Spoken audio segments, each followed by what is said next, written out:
All right, let's go over how to talk to people, because for the love of God, for some reason, whenever I walk out to my barbershop, no offense to you guys as you watch this video, but holy hell, do people have a hard time talking with people? I don't understand why. And I guess I just sense a good amount of awkward tension whenever I walk out from my back room, and I just sense eeriness, and it seems like somebody's about to get stabbed. It feels like we're in a horror movie and it's completely silent and something's about to pop out. So let's get you to a point where we can have a conversation, build out a system so that way you never have to worry about the things that you need to talk about with your client. I feel like systems are in a way structured to a point where you can just get into a flow state to where things are able to come to you naturally and you don't even have to think about it anymore. It just goes in, you know, like flows like water, basically. It just goes from the top of the stream to the bottom of the stream. So in today's video, I am going to go over that system so that way you can get a glimpse of my methods and what works for me and what has been working for me since the age of 17. Because again, 27, 10 years experience. I've been doing this for a long time. I like to talk to people. I can't seem to shut up. All right, that being said, let's go over my 5 things that I do whenever I have a conversation with somebody.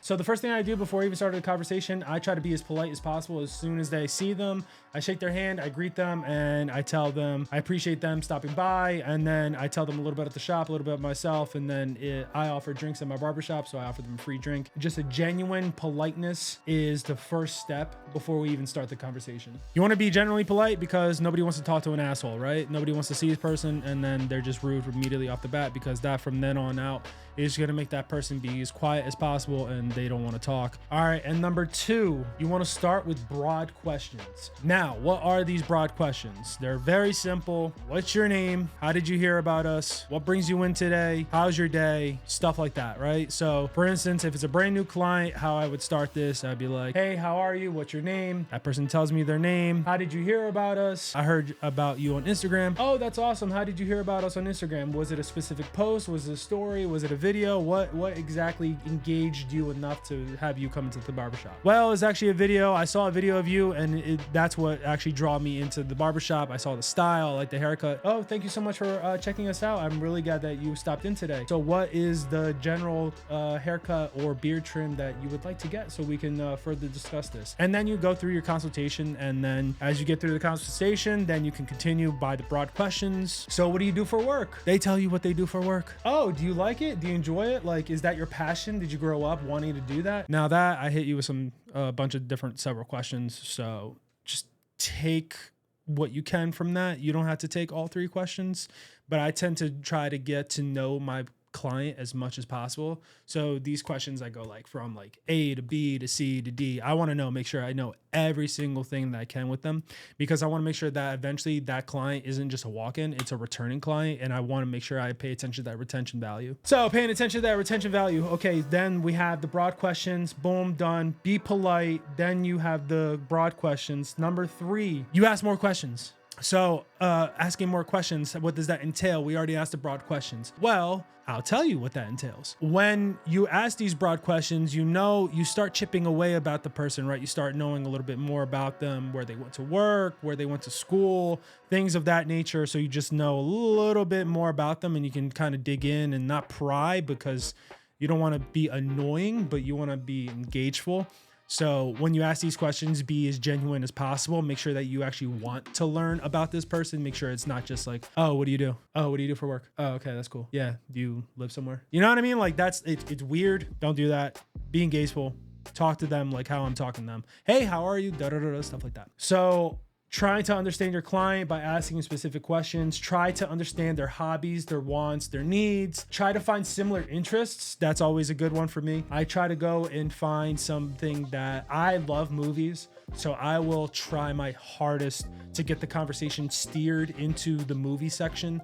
So it's either movies, TV shows, series, Netflix, whatever's coming out now. For the longest time, I was talking about Oppenheimer and Barbie, because it was a hot topic that everyone was talking about and everybody was like engaged with. And whenever you're dealing with things like that, when it comes to like things that are concurrent and like news orientated, that's another way to really engage with your client, because generally if they're not living under a rock, they do keep up with the news, even if it's just something that's entertainment. It doesn't have to be politics or religion and stuff like that, because you kind of have to read the room and you have to understand which side of the conversation you're going to lean towards.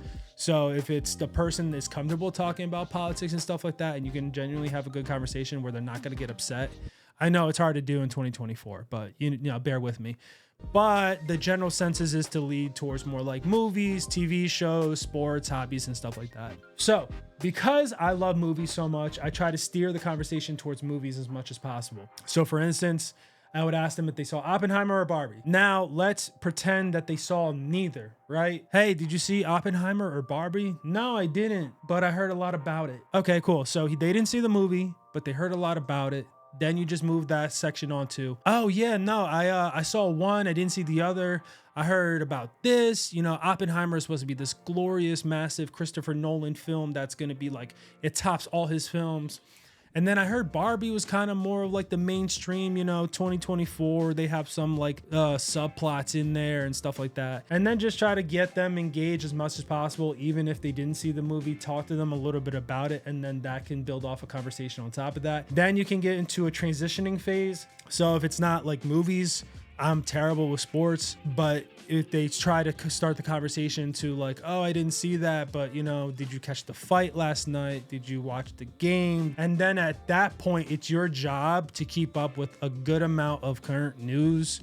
Again, I don't know about sports that much because I rarely pay attention to it. I do not want to watch it. I don't have 3 hours to waste, unless it's a movie, to think about sports or talk about sports. But that doesn't mean I don't know. So I'm in Philadelphia. That doesn't mean I don't know about the Eagles' losses. It's a simple click of going through either X or Instagram or Facebook, because if it tends to be a hot topic, especially on current event, you just can scroll through and see a bunch of news on that. So that way it becomes my job at that point to be engaged as possible to current things that they might have an interest in. So that way I can engage the conversation. 4 is going to try to build a personal relationship with the person. So stemming from figuring out their hobbies, generalized questions, you then want to build a certain relationship with this client. Try to befriend them as much as possible. Have an engaging conversation to a point where you guys can be open to laugh. I found that laughter tends to be like the smoothest way. Try not to gauge any of the conversation to a more serious note to where it becomes a little bit awkward and then you have dead air. Make sure that there's open humor. So again, say the person didn't understand the movies and will bounce back to sports. So for instance, the Eagles did a terrible job. Again, don't watch sports. Anybody in my shop watching this, I know you guys are laughing right now.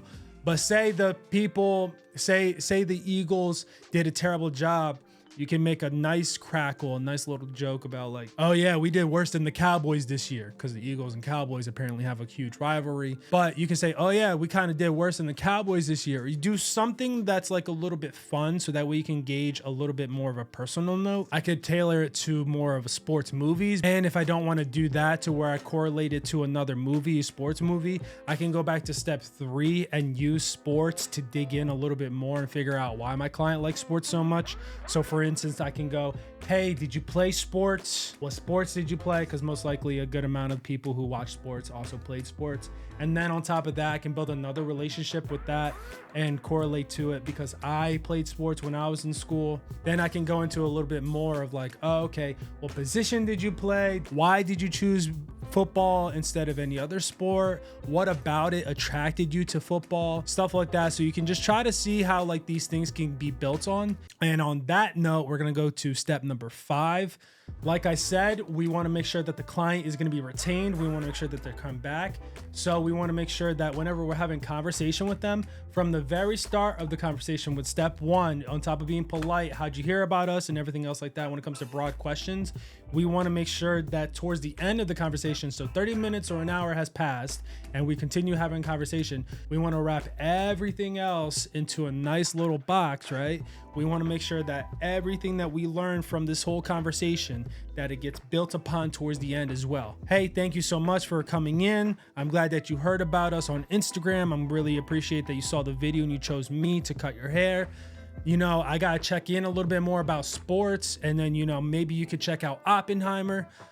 It's really a shame that the Eagles were worse than the Cowboys this year, but, you know, maybe next year we can get them. Hopefully the Sixers do a better job. I know they just won, and then continue from there. We want to make sure that everything that we previously have talked about in the last 30 to 45 minutes or an hour of conversation, we want to make sure that everything that we're talked about, because you stayed engaged and because you're actually being genuine about it, that you talk about it towards the end. So that way in the back of their mind, they're like, oh, he paid attention. He actually just wasn't bullshitting. He wasn't like, you know, dropped your shoulders down. He's like, oh, okay, yeah, that's cool. No, he actually paid attention, and he actually wanted to have the conversation going somewhere. He actually wanted to be friendly, friends, it doesn't matter, something like that. But they will understand and they will know that you actually paid attention and that you were genuine about what you were speaking and you were actually interested in what they had to say. So with that being said, that is how I structure my conversations. I structure it for as long as I can remember, because these are just things that tend to work for me. I tend to be fully booked because of it, because not only are the haircuts good, but because the experience is good, and then the conversation, I just try to be friendly as possible. That, and I wouldn't have continued being in this career for as long as I have if I just wasn't genuinely interested in hearing about people and their experiences and how like different everybody was. When you want to have a conversation with somebody, you have to make sure that you actually want to learn about the person. You want to make sure that you're not just talking to talk, because then that becomes just wasted space, and just a person will be able to tell that they're just like blowing smoke. You want to make sure that you actually want care to understand about the person. And this is how you build connections, and this is how you build client relations, especially if you want to get further in this career or any other career, any type of client-based connection. You want to make sure that you want to be genuine enough and to let your guard down enough to where you can tell the person about yourself, and that you also want to learn from that person as well. So you want to be sure that you're open to learn, you're open to speak, you're open to have fun, you're just open to build a new relationship. As you don't want to be so closed-minded to where you just do what you got to do and then leave, because at the end of the day, that's really not how people work. People want to talk, people want to have conversations, people want to be engaged, people want to have fun, they want to learn more about people. But then again, if you're watching this video, you're probably not an introvert, or if you are an introvert, you're probably trying to be an extrovert, or at least you're trying to understand how to have better conversations. So hopefully this video has helped. Hopefully you learned some things. Hopefully I just wasn't rambling. Hopefully I give enough good amount to where you could like and subscribe. And if this has helped you, please get back to me. Please comment down below. If you have any other questions, comment down below. If you want to talk to me about anything else or have any other questions regarding my business, comment down below. Thank you guys so much for watching. Hope you guys enjoyed the video. I'll see you next time.